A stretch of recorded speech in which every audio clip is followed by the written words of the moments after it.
Hi, my name is Lynn Tovar, and this is my wife, Kimberly Tovar. We've been married for 22 years. We have a son who is 17 years old and a daughter who is 15 years old. And we've had our ups and downs.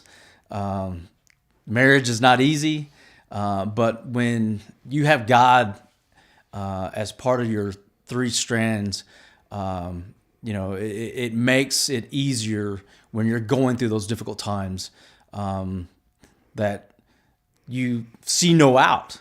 But when you have God intertwined in your marriage, it makes it easier to go through those things. Lynn also forgot to mention that we have one more child that's 73 years old, and he is my father, who we inherited almost 5 years ago.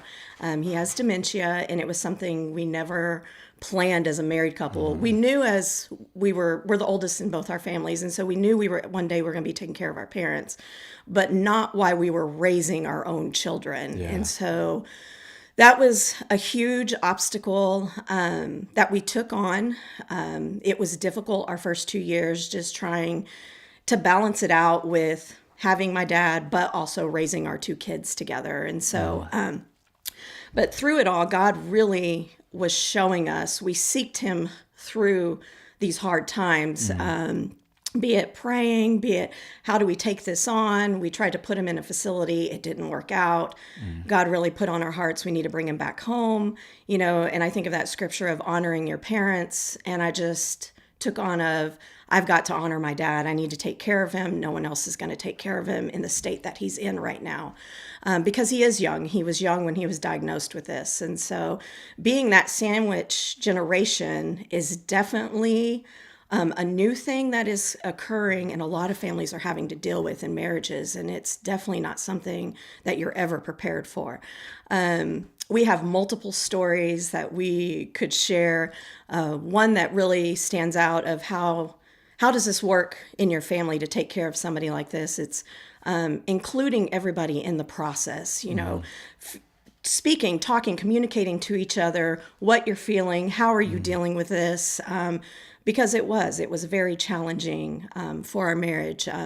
Our kids, now that they're older, they help us with my dad. Not a lot, but they are a part of the process, because we had to do a lot of sacrificing of not being able to jump in the car and just take off on a family trip like we used to do. Yeah. Now it has to be more planned and have somebody come relieve us so we can go as a family. It has been comical. Our children, talk about the day that they're going to speak at their grandpa's funeral. They have lots and lots of stories, but it's out of love. There's a love that God has been teaching us on how to love Dad through it all, and how to love one another. And so God definitely has been our strong tower. He is our stronghold through it. And that's that 3-cord strand that we were all talking about, is it's you, your spouse, but God is the center of it, and nothing can break that cord. Yeah. So having a foundation with God, having that foundation at the beginning of your marriage is very, very crucial to being able to get through life's hard times, through life's difficult situations that come through. It's if you start off with that foundation, it makes things a lot easier to go through, for sure.